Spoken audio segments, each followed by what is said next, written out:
स्वागत है मेरे प्यारे मित्रों। तो हम सब कहानी को आगे बढ़ाते हैं और जैसा कि हमने देखा था, स्नो चीता एक दिशा की ओर देखकर गुर्राने लगता है।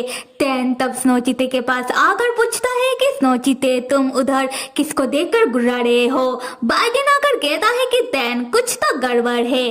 टैन कहता है कि स्नो चीता, तुम एवे किसी को भी देखकर मत गुर्राओ और अगर कोई खतरा होगा भी तो tan the future demon king उसे संभाल लेगा। तब स्नो चीता टैन और बाइडेन को अपने ऊपर बैठा देता है और सोचने लगता है कि टैन कितना बकबक करता है। फिर स्नो चीता टैन और बाइडेन को उस दिशा की ओर ले जाने लगता है। टैन कहता है कि स्नो चीता, तुम हम दोनों को एवे ही किसी भी प्लेस पर मत लेकर जाओ। पर स्नो चीता उन दोनों को उस प्लेस में लेकर जाता है जहाँ टैन और बाइडेन देखते हैं कि उस प्लेस के चारों ओर लावा ही लावा है।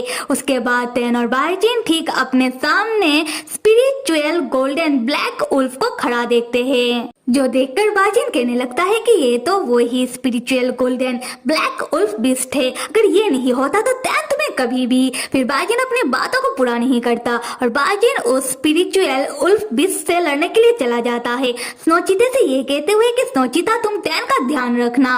टैन तब बाइडेन को रोकते हुए पूछता है कि बाइडेन कह क्या रहा था और बाइडेन उस स्पिरिचुअल उल्फ बीस्ट से जाकर मत लड़े। पर बाइडेन नहीं मानता, वो जाकर उस स्पिरिचुअल उल्फ से लड़ने लगता है। पर वो स्पिरिचुअल उल्फ बहुत ही ताकतवर था और बाइडेन उस स्पिरिचुअल उल्फ के नजदीक तक जा नहीं पा रहा था। टैन तब स्नो चीते से कहने लगता है कि सारी गलती तुम्हारी है, बेवकूफ स्नो चीते के ही के। मैंने तुमको मना किया था ना कि तुम हमें एवे किसी भी प्लेस पर मत लेकर आओ, तो क्यों लेकर आए हो। अभी जाकर तुम अपने मास्टर का मदद करो। पर स्नो चीता टैन को छोड़कर नहीं जाता। ये देखकर टैन स्नो चीते को उकसाने के लिए कहने लगता है कि स्नो चीता, तुम भी तो एक स्पिरिचुअल बीस्ट हो, तो जाओ जाकर उस स्पिरिचुअल उल्फ के साथ लड़ो, जाकर तुम अपना ताकत उसे दिखाओ। स्नो चीता को तब जोश आ जाता है और वो जाकर स्पिरिचुअल उल्फ के साथ लड़ाई करने लगता है। पर तब स्पिरिचुअल उल्फ अपने मुंह से आग उगलने लगता है और स्नो चीते के पूंछ को आग लगा देता है।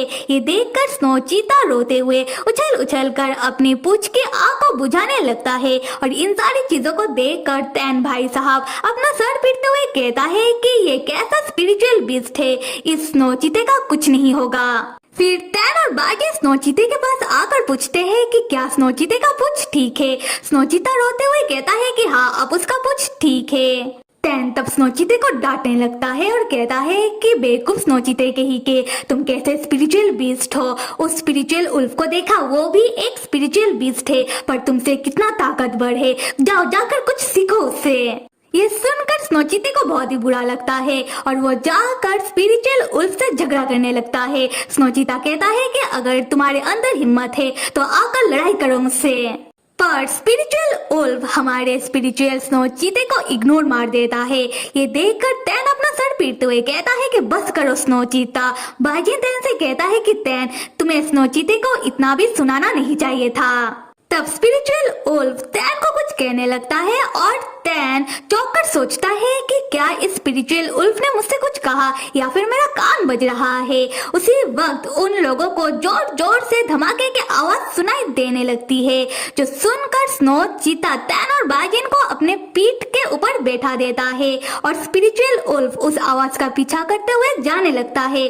टैन स्नो चीते से कहता है कि तुम भी स्पिरिचुअल उल्फ का पीछा करो। उसके बाद टैन बताने लगता है कि स्पिरिचुअल उल्फ बिना कारण किसी के भी सामने नहीं आते हैं, पक्का कोई कारण होगा। और ये धमाके की आवाज लगता है कोई सेंटर ऑफ द फॉर्मेशन के अंदर दाखिल हो गया है। हमें जल्दी जाकर बाकी कैंडिडेट को रोकना होगा।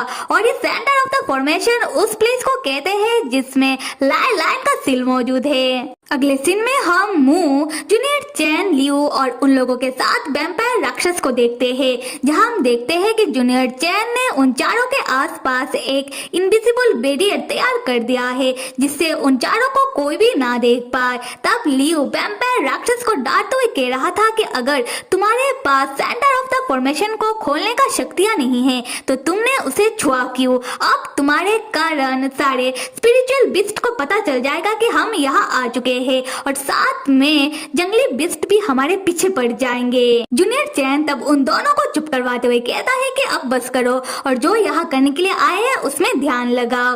तब वैम्पायर वैम्पायर राक्षस आगे देखकर चिल्लाने लगता है कि अरे सामने देखो, ये तो एक बड़ा सा बीस्ट हमारी ओर आ रहा है।